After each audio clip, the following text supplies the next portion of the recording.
Social media plays a huge part in our daily lives, whether it comes to liking a post, writing a comment on a message, or looking at political views on the wall. We're hung up on it. So I have a question for you guys. Please raise your hand if you guys use social media. Okay, that makes up everyone in the room. Please raise your hand if you felt cyberbullied ever in your life. Ever.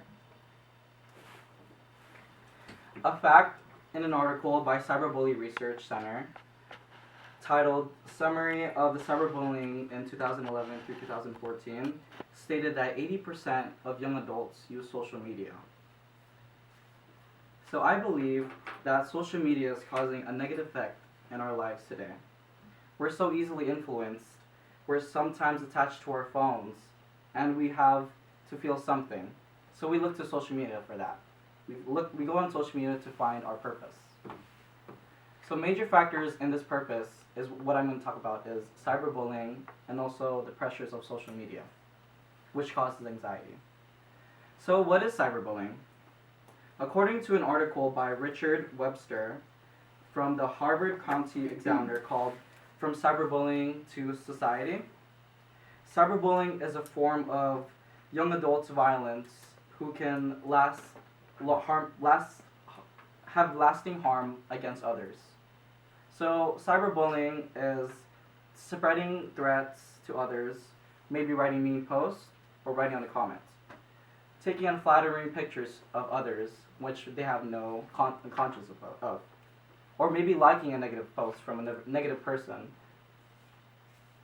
So evidence shows, or from an article by Karma Hassan, written on CNN, titled, Who Has Relentlessly Bullied Kills Herself in Front of Her Family.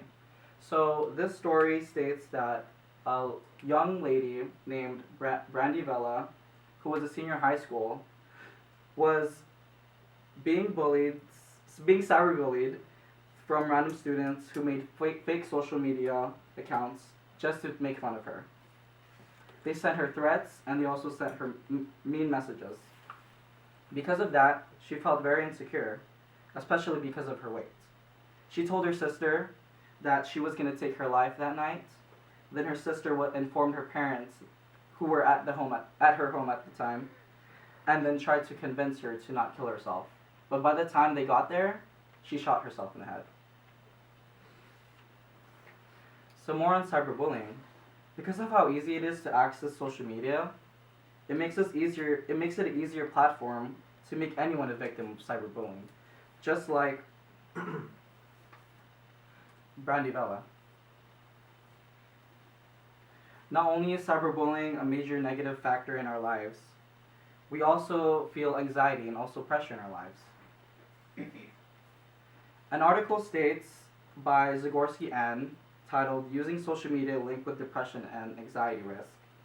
He said there are potential problems with multiple social media platforms, including increase in risk of anxiety and trying to keep up with rules and associated with each one to find opportunity.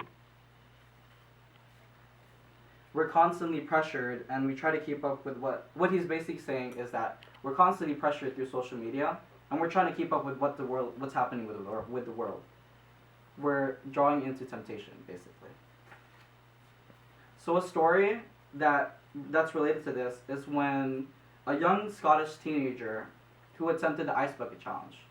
So the ice bucket challenge is when people try to spread awareness of what ALS is. It's basically what they try to do is they fill up a bucket full of ice and water and they throw it on their heads, and because of that, they'll be able to experience how it feels to have ALS. So a young Scottish boy attempted this ALS ice bucket challenge, but he didn't attempt it traditionally. He jumped into a lake, and while jumping in the lake, he was knocked unconscious, and then he plummeted 60 feet down the water, then died. So what we can learn from this is that social media is not all what it seems to be. It is dangerous because of how it leads to death and how it can lead to mental issues as well. So solutions we can start doing is that we can start communicating better physically instead of through our phones. We'll have a better connection with our friends and also people who we're acquainted with. This will help create stronger friendships. It will make us more courageous to speak with others. So some others say that social media is stress relieving. People go to it so that they can learn more, gain more knowledge. I do believe that social media is stress relieving, and I go to it whenever I don't want to think about anything else, especially school. But then yet again, in a matter of seconds on social media, we're easily able to comment on anyone, like a post, something negative. That's how easy it is. So my conclusion is that more people are on social media, the more we're getting stressed, the more we're getting anxiety, and the more there's people going to die. And I want you guys to limit yourself and try this. Try limiting yourself maybe 10% of how much you normally use social media every day, and by the end of the week, check how you're feeling. Do you feel better? Do you feel like a more better person? Do you feel like you've changed the world because you've stopped using social media?